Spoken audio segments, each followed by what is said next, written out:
నమస్కారం ఫ్రెండ్స్, మనం ఈరోజు 10వ తరగతిలోని 15వ పాఠం వలస పాలిత ప్రాంతాలలో జాతి విముక్తి ఉద్యమాలు ఈ యొక్క లెసను టెక్స్ట్ బుక్ను నేర్చుకుందాం. ప్రతి అంశం కూడా టెక్స్ట్లోనే ఉన్న ప్రతి పాయింట్ని కూడా టచ్ చేసి మీకు ఎక్స్ప్లెయిన్ చేయడం జరుగుతుంది. ఎటువంటి మెటీరియల్ కూడా యూజ్ చేయడం లేదు. ఈ యొక్క వీడియో నచ్చితే లైక్ చేయండి, షేర్ చేయండి. పర్టికులర్గా డిఎస్సిని దృష్టిలో పెట్టుకుని పిన్ టు పిన్ మీకు ఎక్స్ప్లెయిన్ చేయడం జరుగుతుంది. నేర్చుకుందాం ఫ్రెండ్స్. మీరు చూస్తున్నారు కింగ్స్ డిఎస్సి యూట్యూబ్ ఛానల్. తర్వాత నైజీరియా. ఈ దేశాన్ని ఎవరు ఏర్పాటు చేశారు? నైజీరియా దేశాన్ని అంటే బ్రిటిష్ వారు ఏర్పాటు చేయడం జరిగింది. నైజీరియా దేశాన్ని బ్రిటిష్ వారు ఏర్పాటు చేశారు. నైజర్ నది వ్యవస్థ కింద ఉన్న వివిధ తెగలతో నైజీరియాని ఏర్పాటు చేయడం జరిగింది. నైజర్ నదీ పరివాహక ప్రాంతంలో ఉన్న వివిధ తెగలతో ఈ యొక్క నైజీరియా దేశాన్ని ఏర్పాటు చేయడం జరిగింది. ఇందులో ఈ నైజీరియాలో దక్షిణ ప్రాంతంలో ఎక్కువ మంది క్రైస్తవులు ఉన్నారు. నైజీరియాలో దక్షిణ ప్రాంతంలో ఎక్కువ క్రైస్తవులు ఉన్నారు. ఈ నైజీరియాలో ఉన్న తెగలు, ఈ తెగలను చూస్తే హౌస్ ఆఫ్ ఫులానీ, ఈ హౌస్ ఆఫ్ ఫులానీ ఇది ఉత్తర నైజీరియాలో ఉన్న తెగ. హౌస్ ఆఫ్ ఫులానీ అనేది ఉత్తర నైజీరియాలో ఉన్న తెగ. ఇక్కడ ముఖ్యంగా ముస్లింలు ఉన్నారు. హౌస్ ఆఫ్ ఫులానీలో ఎవరు ఉన్నారంటే ముస్లింలు ఉన్నారు. తర్వాత ఈబో తెగ. ఈ ఈబో తెగ ఆగ్నేయ నైజీరియాలో ఉన్నారు. ఎక్కడున్నారు అంటే ఆగ్నేయ నైజీరియాలో ఉన్నారు. తర్వాత యోరూబా తెగ. ఈ యోరూబా తెగ నైరుతి నైజీరియాలో ఉన్నారు. హౌస్ ఆఫ్ ఫులానీ తెగ ఏమో ఉత్తర నైజీరియా, ఈబో తెగ ఆగ్నేయ నైజీరియా, యోరూబా తెగ నైరుతి నైజీరియా ఈ ప్రాంతాల్లో ఉన్నారు. 1939లో బ్రిటిష్ పాలకులు వీరి మధ్య విభజన సృష్టించారు. ఎప్పుడు 1939లో అంటే రెండో ప్రపంచ యుద్ధం ప్రారంభం. ఈ సమయంలో బ్రిటిష్ పాలకులు ఈ తెగల మధ్య విభజన సృష్టించడం జరిగింది. తరువాత 16వ శతాబ్దంలోనే అమెరికాకు బానిసలు సరఫరా చేయడంలో ప్రధాన కేంద్రంగా నైజీరియా ఉంది. ఇప్పుడు 16వ శతాబ్దంలో అమెరికాకు బానిసలు సరఫరా చేసే ప్రధానమైన కేంద్రం ఏది అంటే నైజీరియా.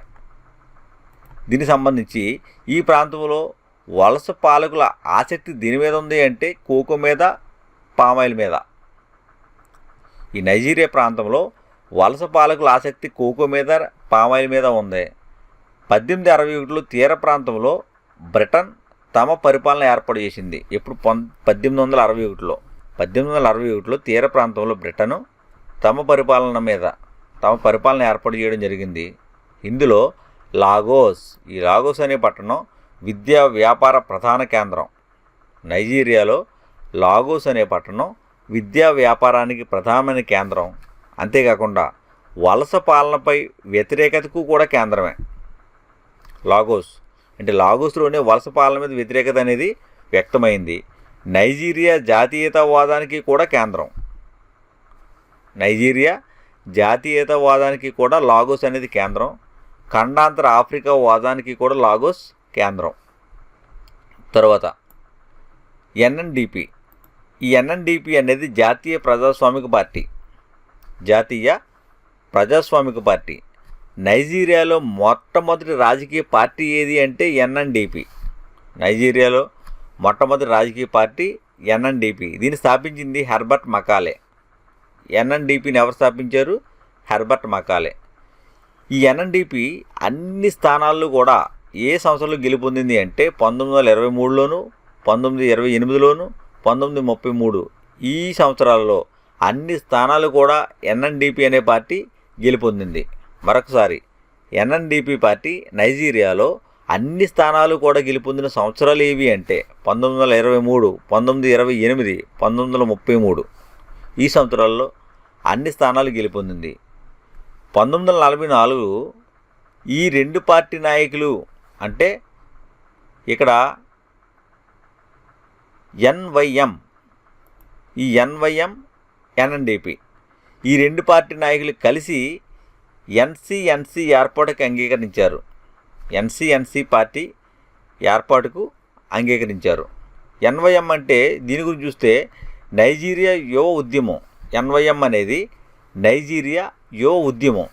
దీన్ని స్థాపించింది ఎన్ నంది అజికివే. ఎన్వైఎం పార్టీని, ఎన్వైఎం ఈ ఉద్యమాన్ని ఎవరు స్థాపించారు అంటే ఎన్ నంది అజికివే. ఎన్ నంది అజికివే ఎప్పుడు 1936లో స్థాపించడం జరిగింది. నైజీరియా యువ ఉద్యమం ఎన్వైఎం, దీన్ని ఎవరు స్థాపించారు అంటే ఎన్ నంది అజికివే.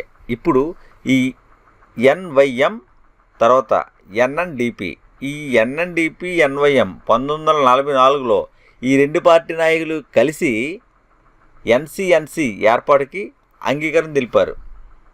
ఇది నైజీరియన్ కామెరూన్ల జాతీయ సంఘం. ఎన్సిఎన్సి అనేది నైజీరియన్ కామెరూన్ల జాతీయ సంఘం 1945లో అతివాద జాతీయవాద కార్మికుల ఆధ్వర్యంలో జాతీయ సాధారణ సమ్మె నిర్వహించడం జరిగింది. ఇప్పుడు 1945లో అతివాదుల జాతీయవాద కార్మికుల ఆధ్వర్యంలో జాతీయ సాధారణ సమ్మె 1945లో నిర్వహించారు. 1950లో ఏర్పడిన ప్రాంతీయ పార్టీలు 3 ఉన్నాయి. ఇప్పుడు 1950లో ఆ ప్రాంతీయ పార్టీలు 3 ఏంటంటే ఉత్తర ప్రాంతంలో ఎన్పిసి, ఉత్తర ప్రాంతంలో ఏర్పడిన పార్టీ ఏదంటే ఎన్పిసి, సాంప్రదాయ భావాలతో కూడిన ఉత్తర ప్రజల కాంగ్రెస్. ఇది ఉత్తర ప్రాంతంలో ఎన్పిసి. ఈ ఎన్పిసి అనేది సాంప్రదాయ భావాలతో కూడిన ఉత్తర ప్రజల కాంగ్రెస్. తర్వాత తూర్పు ప్రాంతంలో ఎన్సిఎన్సి, ఇది నైజీరియా కామెరూన్ల జాతీయ సంఘం తూర్పు ప్రాంతంలో. అదేవిధంగా పశ్చిమ ప్రాంతంలో ఏజీ యాక్షన్ గ్రూప్, పశ్చిమ ప్రాంతంలో ఏజీ యాక్షన్ గ్రూప్. ఈ 3 కూడా 1950లో ఏర్పడిన ప్రాంతీయ పార్టీలు. 1950లో ఏర్పడిన ప్రాంతీయ పార్టీలు. తర్వాత ఖండాంతర ఆఫ్రికావాదం. ఈ ఖండాంతర ఆఫ్రికావాదానికి సంబంధించి ఆఫ్రికా ప్రజలను ఒకటిగా చేయడానికి ఈ ఖండాంతర ఆఫ్రికావాదం అనేది ప్రయత్నిస్తుంది. ఖండాంతర ఆఫ్రికావాదం ఆఫ్రికా ప్రజలందరినీ కూడా ఒకటి చేయాలి అని ప్రయత్నిస్తుంది. సమానత్వం, సామాజిక న్యాయము, మానవ గౌరవం, ఈ 3 సూత్రాల ఆధారంగా ఐకమత్యం సాధించడానికి ప్రయత్నం చేస్తుంది ఖండాంతర ఆఫ్రికావాదం.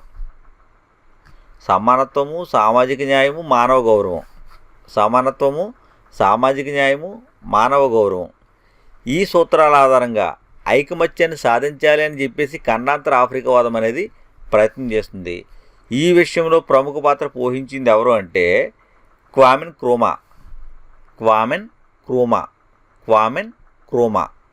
ఈయన ఖండాంతర ఆఫ్రికావాదంలో ప్రముఖ పాత్ర పోషించాడు క్వామెన్ క్రూమా. తర్వాత 1963 అక్టోబర్ 1న ఈ నైజీరియాకి స్వాతంత్రం అనేది లభించింది. ఇప్పుడు 1963 అక్టోబర్ 1న నైజీరియాకి స్వాతంత్రం లభించిన అనతి కాలంలోనే పౌర యుద్ధం అనేది కొనసాగింది. దానివల్ల ఫలితంగా సైనిక పరిపాలన మరలా తిరిగి ఏర్పడింది నైజీరియాలో. 63 అక్టోబర్ 1న స్వాతంత్రం వచ్చినా కానీ అనతి కాలంలోనే పౌర యుద్ధం సంభవించడం ఫలితంగా సైనిక పరిపాలన విధించడం జరిగింది. ఉత్తర ప్రాంత ఆధిపత్య ధోరణిని కొనసాగించింది. ఈ నైజీరియా ప్రాంతంలో ఉత్తర ప్రాంత ఆధిపత్య ధోరణి కొనసాగించింది. 1999లో ప్రజాస్వామిక ప్రభుత్వాన్ని ఎన్నుకుంది నైజీరియా ప్రభుత్వం. ఇప్పుడు 1999లో నైజీరియా ప్రభుత్వం ప్రజాస్వామిక ప్రభుత్వాన్ని ఎన్నుకోవడం జరిగింది. తర్వాత చమురు పర్యావరణ రాజకీయాలు. నైజర్ డెల్టా ప్రాంతంలో 1950లో చమురు కనుక్కున్నారు. చమురు ఎప్పుడు కనుక్కున్నారు? నైజర్ డెల్టా ప్రాంతంలో అంటే 1950లో కనుక్కున్నారు. చమురు వెలికి తీసే హక్కులు డచ్ షెల్ కంపెనీ నేతృత్వంలో జరిగినాయి. చమురును వెలికి తీసే హక్కులు ఎవరు పొందారంటే డచ్ షెల్ కంపెనీ నేతృత్వంలో పొందడం జరిగింది. ప్రస్తుతం ఇది నైజీరియన్ ముఖ్య నగరం. అధికంగా ఆగ్నేయ భాగంలో చమురు నిల్వలు అనేవి ఉన్నాయి. ప్రస్తుతం నైజీరియాలో ముఖ్యమైన వనరు ఏది అంటే చమురు. ఈ పర్టికులర్గా ఏ ప్రాంతంలో ఈ చమురు నిల్వలు ఎక్కువగా ఉన్నాయి నైజీరియాలో అంటే ఆగ్నేయ భాగంలో ఎక్కువగా ఉన్నాయి. ఆగ్నేయ భాగంలో ఎక్కువగా ఉన్నాయి. తర్వాత కెన్ సారో వివా. ఈ కెన్ సారో వివా ఈయన ప్రముఖ మానవ హక్కుల కార్యకర్త. ప్రముఖ మానవ హక్కుల కార్యకర్త ఎవరు అంటే కెన్ సారో వివా. ఈయన పర్యావరణవాది కూడా. తమ ప్రాంత వనరుల మీద నియంత్రణ కావాలని పోరాటం చేశాడు ఈయన. అంటే తమ ప్రాంతంలో ఉన్న వనరుల మీద తమకు నియంత్రణ కావాలి అని చెప్పి పోరాటం చేయడం జరిగింది. ఈయనను మిలిటరీ ప్రభుత్వం మరణశిక్ష విధించి చంపివేయడం జరిగింది. ఈయనకు మిలిటరీ ప్రభుత్వం ఏం చేసిందంటే కెన్ సారో వివాకు మరణశిక్ష విధించడం జరిగింది. ఫ్రెండ్స్, నెక్స్ట్ వీడియోలో మరొక టాపిక్తో మీ ముందు ఉంటాను. ప్రతి అంశము కూడా టెక్స్ట్ బుక్ నుండి తీసుకుంటున్న వీడియోలు నచ్చితే లైక్ చేయండి, షేర్ చేయండి, సబ్స్క్రైబ్ చేసుకోండి. Thank you.